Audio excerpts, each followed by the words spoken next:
ओम शांति, ओम शांति, ओम शांति। आज 23 नवंबर 2025 की अव्यक्त मुरली है। रिवाइज डेट है 31 दिसंबर 2007। आज की अव्यक्त मुरली का शीर्षक है नए वर्ष में अखंड महादानी, अखंड निर्विघ्न, अखंड योगी और सदा सफलता मूर्त बनना। नए वर्ष में अखंड महादानी, अखंड निर्विघ्न, अखंड योगी और सदा सफलता मूर्त बनना।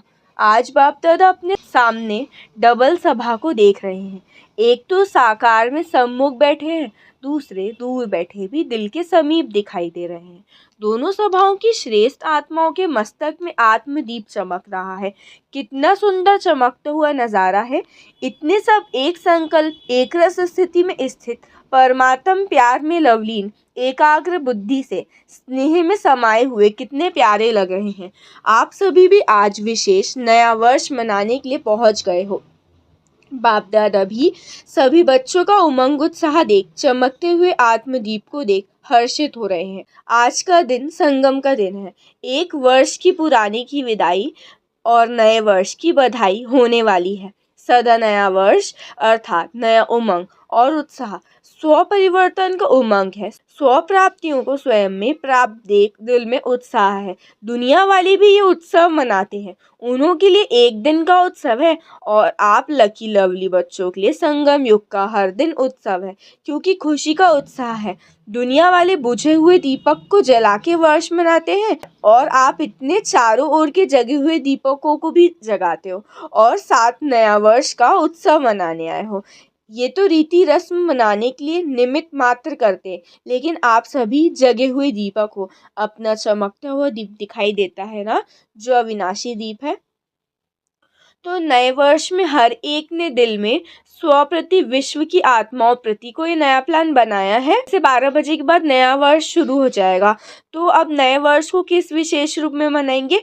पुराना वर्ष विदाई लेगा, तो आप सभी अपने पुराने संकल्प, संस्कार, उनको पुराने संस्कार को विदाई देने का संकल्प करो। वर्ष के साथ साथ आप भी पुराने को विदाई देके नए उमंग उत्साह के संकल्पों को प्रैक्टिकल में लाओ। अच्छे विशेष संकल्प की वाइब्रेशन फैलाओ, क्योंकि आप ब्राह्मण आत्माओं के सारे विश्व की आत्माओं के लिए परिवर्तन के निमित्त हो, विश्व के फाउंडेशन हो, पूर्वज हो, पूज्य हो। तो इस वर्ष अपने श्रेष्ठ वृत्ति द्वारा क्या वाइब्रेशन फैलाएंगे? जैसे प्रकृति चारों ओर कभी गर्मी का, कभी सर्दी का, कभी बाहर का वाइब्रेशन फैलाती है, तो आप प्रकृति के मालिक प्रकृति जी कौन सा वाइब्रेशन फैलाएंगे जिससे आत्माओं को थोड़े समय के लिए भी सुख चैन का अनुभव हो? इसके लिए बाबा यही इशारा दे रहे हैं कि जो भी खजाने प्राप्त हुए उन खजानों को सफल करो और सफलता स्वरूप बनो। विशेष समय का खजाना कभी भी व्यर्थ न जाए। एक सेकंड भी व्यर्थ कार्य में नहीं लगाओ। समय को सफल करो, हर सांस को सफल करो, हर संकल्प को सफल करो, हर शक्ति को सफल करो, हर गुण को सफल करो। सफलता मूर्त बनने का ये विशेष वर्ष मनाओ, क्योंकि सफलता आपका जन्म सिद्ध अधिकार है। उस अधिकार को अपने कार्य में लगाए सफलता मूर्त बनो, क्योंकि आपकी सफलता आपके अनेक जन्म के साथ रहने वाली है। आपके समय के सफलता का प्रारब्ध पूरा आधा कल्प सफलता का फल प्राप्त होता है। आपके समय की सफलता का प्रारब्ध पूरा समय प्राप्त होगा। स्वास्थ्य को सफल करने से भविष्य में भी देखो, आपके स्वास्थ्य की सफलता का परिणाम भविष्य में सभी आत्माएं पूरा समय स्वस्थ रहती हैं, बीमारी का नाम नहीं। अभी आप शक्तियों को सफल करते हो, उसकी प्रारब्ध वहाँ सभी शक्तियाँ, विशेष धर्म सत्ता, राज्य सत्ता, दोनों विशेष शक्तियाँ, सत्ताएं वहाँ प्राप्त होती हैं। गुणों का खजाना सफल करते हो तो उसकी प्रारब्ध देवता पद का अर्थ ही है दिव्य गुणधारी, और साथ साथ सभी लास्ट जन्म में आपकी जड़ मूर्ति का पूजन करते हैं और अभी महिमा करते हैं सर्वगुण संपन्न। तो अभी ये नहीं समझना कि एक सेकंड, एक वर्ष, एक ही मिनट तो गया, व्यर्थ जाना, इसको अलबेलापन कहा जाता है। आप सबका लक्ष्य है ब्रह्मा बाप समान संपन्न और संपूर्ण बनना। तो ब्रह्मा बाप ने सर्व खजाने आदि से अंतिम दिन तक सफल किया, इसका प्रत्यक्ष प्रमाण देखा, संपूर्ण फरिश्ता बन गया।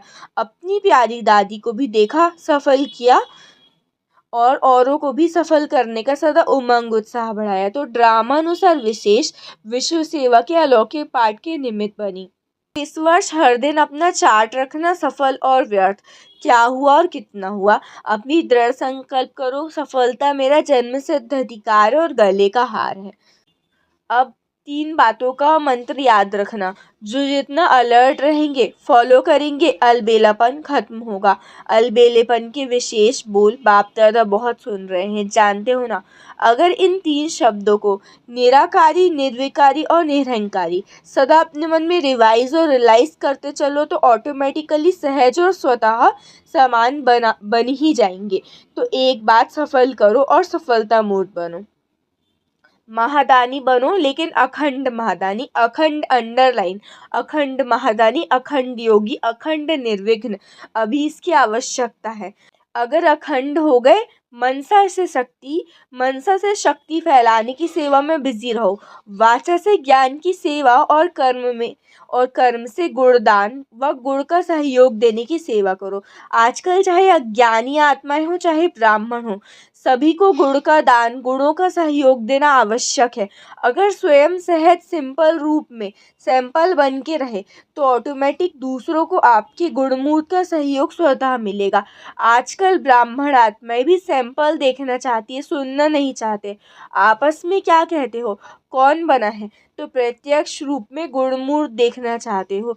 तो कर्म से विशेष गुणों का सहयोग, गुणों का दान देने की आवश्यकता है। सुनना कोई नहीं चाहता, सभी देखना चाहते हैं। तो अभी विशेष ध्यान में रखना कि मुझे ज्ञान से, वाचा से तो सेवा करते ही हो और करते ही रहना है, छोड़ना नहीं। लेकिन अभी मनसा और कर्म द्वारा, मनसा वाइब्रेशन फैलाओ, शकाश फैलाओ। वाइब्रेशन व शकाश दूर बैठे भी पहुंच सकता है। शुभ भावना, शुभ कामना द्वारा किसी भी आत्मा को मनसा सेवा द्वारा वाइब्रेशन व शकाश दे सकते हो। तो अभी इस वर्ष एक मनसा शक्तियों का वाइब्रेशन, शक्तियों द्वारा शकाश और कर्म द्वारा गुण का सहयोग व अज्ञानी आत्माओं को गुणदान दो। नए वर्ष में गिफ्ट देते हैं ना, तो इस वर्ष स्वयं को गुणमूर्त बन गुणों की गिफ्ट देना। अभी बाप समान बनो और दादी को प्यार का रिटर्न देना है। तो जो आवश्यकता है ना मनसा और कर्म द्वारा सहयोगी बनने की, कोई कैसा भी है, ये नहीं सोचो ये बने तो मैं बनूं। नंबर 1 बनना है तो कभी ये नहीं सोचना ये बने तो मैं। पहला नंबर बनने वाला तो पहला बनेगा ना, फिर आपका नंबर तो दूसरा हो जाएगा। तो क्या आप दूसरा नंबर बनना चाहते हो कि पहला नंबर बनना चाहते हो? पहला ही नंबर पसंद है ना, तो पहला निमित्त बनना। दूसरे को निमित्त क्यों बनाते, अपने को निमित्त बनाओ। ब्रह्मा बाप ने क्या कहा है, हर बात में खुद निमित्त बन के निमित्त बनाया। हे अर्जुन बन पाठ बजाए, दूसरा करेगा तो मैं करूँ ऐसा नहीं, मुझे देख के और करेंगे, और को देख के मैं करूँगा ऐसा नहीं, मुझे देख के और करेंगे। तो अब सफलता मूठ अखंड दानी, माया को आने की हिम्मत नहीं होने देते। जब अखंड महादानी बनेंगे, निरंतर सेवाधारी रहेंगे, बिजी रहेंगे, मन बुद्धि सेवाधारी रहेगा तो माया कहाँ आएगी। अब निश्चय बुद्धि विजय माला के नजदीक मड़का बनना ही है, ठीक है ना, बनना है। निश्चय का प्रत्यक्ष प्रमाण है रूहानी नशा। अगर रूहानी नशा नहीं है तो निश्चय भी नहीं है। अच्छा, चारों ओर के चमकते हुए आत्मदीप बच्चों को सदा सफल करने वाले सफलता स्वरूप बच्चों को सदा अखंड महादानी, अखंड निर्विघ्न, अखंड ज्ञान और योग युक्त, सदा एक ही समय में 3 सेवा करने वाले, मनसा वाइब्रेशन द्वारा, वायुमंडल द्वारा, वाचा वाणी द्वारा, चलन और चेहरे व कर्म द्वारा तीनों सेवा एक ही समय इकट्ठा हो, तब आपका प्रभाव अच्छा कहने वाले नहीं लेकिन अच्छा बनने वालों के ऊपर पड़ेगा। तो ऐसे अनुभवी मूड द्वारा अनुभव करने वाले बच्चों को बाप दादा का नए वर्ष के लिए पद्म पदम गुड़ायात प्यार दुआएं और दिल का तख्त नशीन बनाने वाला है। इसलिए चारों ओर के बच्चों को जो सम्मुख है वह दूर बैठे दिल तक पे है। सभी को नाम और विशेषता सहित याद प्यार और नमस्ते। अच्छा, जो पहली बार आए हैं वो उठकर खड़े हो जाओ, हाथ हिलाओ। देखो आधा क्लास पहली बार आया है, बाबा ने बच्चों से मिलन मनाया है, तो पीछे वाले हाथ हिलाओ। दिखाई दे रहा है टीवी में? बहुत है। अच्छा, पहली बारी आने वालों को बाप दादा की बहुत बहुत दिल से मुबारक भी है और दिल का याद प्यार भी है। जैसे सभी आए हो और अभी आने वालों को बाप दादा का वरदान है अमर भव। अब कहो, हम रूहानी बच्चों की रूहानी बाप दादा को याद प्यार गुड मॉर्निंग और नमस्ते नमस्ते नमस्ते। शुक्रिया बाबा, शुक्रिया। आज का वरदान है, ग्लानि करने वाले को भी गुणमाला पहनाने वाले इष्ट देव महान आत्मा भव।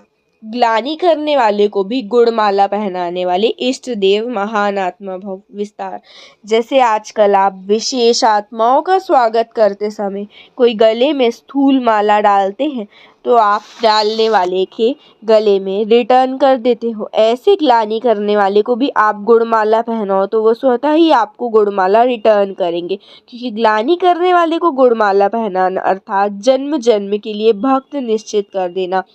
ये देना ही अनेक बार का लेना हो जाता है। यही विशेषता इष्ट देव महान आत्मा बना देती है। स्लोगन, अपनी मनसा वृत्ति सदा अच्छी पावरफुल बनाओ तो खराब भी अच्छा हो जाएगा।